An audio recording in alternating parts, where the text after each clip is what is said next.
ERA Newsletter, September 2024. View this email in your browser. ERA Newsletter, September 2024. LinkedIn X website. This month's main article. New beginnings, old challenges. Randy in the spotlight as EU's new institutional term targets competitiveness. This autumn is set to bring a wave of new faces to Brussels and Strasbourg, along with a host of crucial new policies and milestones, following an intense summer marked by key defining political events, some of which hold particular significance for the low-carbon energy research community. Last June, around 360 million Europeans were called to the polls to elect 720 members of the European Parliament for the next 5 years, resulting in a new political landscape. Although the balance of the previous term emerged as broadly maintained, the center holds, as said by many analysts, with the European People's Party performing strongly and the Social Democrats maintaining their positions. Notable changes include a decline in support for the Greens and Liberals, alongside a surge in right-wing factions. With the power dynamics in mind, Ursula von der Leyen, the outgoing president of the European Commission, addressed the European Parliament during its first plenary session on the 18th of July, seeking re-election for a second term. On this occasion, she presented the Political Guidelines, a strategic document reflecting her vision for the Commission's priorities over the next 5 years. Subsequently re-elected based on this program, von der Leyen's vision now provides a clear blueprint for the direction of travel for the forthcoming College of Commissioners, which will take office this winter.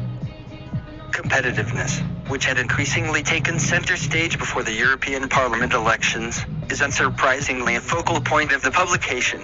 Eroded over the years in favor of the United States and, increasingly, China, the document underscores the crucial role of achieving the clean energy transition, implementing the European Green Deal, and placing renewed emphasis on research and innovation as key drivers for restoring Europe's competitive edge. This aspect, vital for the ERA community, is further detailed in the guidelines, which call for increased research funding, a stronger focus on fundamental research, disruptive innovation, and scientific excellence, as well as advocate for a clean industrial deal to boost investment in clean energy infrastructure and technologies. Given its strategic relevance, the ERA is currently analyzing this key programmatic document and will soon issue a statement on it. Following Ursula von der Leyen's re-election as president of the European Commission for a second term and the release of her political guidelines, the return to business after the summer was further marked by the establishment of an expanded industry, Research and Energy Committee in the European Parliament. Now comprising 90 members, it ranks among the largest committees, highlighting the increased political focus on competitiveness, the energy transition, and research and innovation in this new EU institutional term. Competitiveness will also be a central theme in Mario Draghi's highly anticipated report, which is now expected next week after several delays and much speculation regarding its release date. Meanwhile, the political agenda is currently focused on finalizing the allocation of seats for the new College of Commissioners, a process entering a critical phase following the submission of candidates by member states, with the outcome set to have significant implications for the ERA community as the appointments will profoundly influence the energy, climate, and Randy portfolios. On this front, while nothing is certain yet, a few prominent names have started to circulate. Denmark's Dan Jorgensen, a former Sand MEP, is for example considered a leading candidate for an environmental-related portfolio.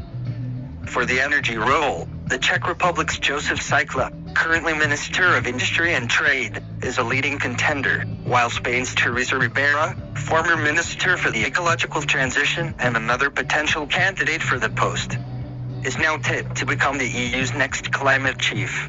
The research and innovation portfolio, previously held by Bulgaria, remains open with no clear favorite. As the new EU institutional term takes shape, recent political developments have reinforced the direction set in the past months to gear the European Green Deal towards competitiveness and implementation, while still, though importantly, maintaining a firm commitment to making Europe the first net zero continent by 2050. In this evolving political landscape, the ERA will closely monitor and actively engage in the political debate to ensure this key goal remains in focus, in line with its mission. Upcoming key political appointments for the autumn, alongside those already mentioned, include discussions on the EU's 2040 carbon emission reduction target, COP29, negotiations, and the design of the EU's next research framework program, critical areas where the ERA community will continue to offer its expertise and advise European policymakers. Finally, a significant moment for the ERA community will come at its high-level policy conference on the 16th of October, where it will present its perspective on competitiveness and unveil its annual flagship report on the topic, setting the stage for crucial discussions with key stakeholders across the EU institutional, industrial, and R&D ecosystems. Discover the article on the ERA's website here. The latest news related to the work of the European Energy Research Alliance. Welcome back to ERA's monthly newsletter. A warm welcome back to all our readers after the summer break. We sincerely hope you enjoyed some well-deserved rest over the past 2 months. Following a brief hiatus in July and August, ERA's monthly newsletter is officially back. In case you missed it, this month's edition recaps all that happened within the ERA research community over the summer months, while also providing key details on our upcoming Copyright 2024 ERA Secretariat. All rights reserved. Our mailing address is. Want to change how you receive these emails? You can update your preferences or unsubscribe.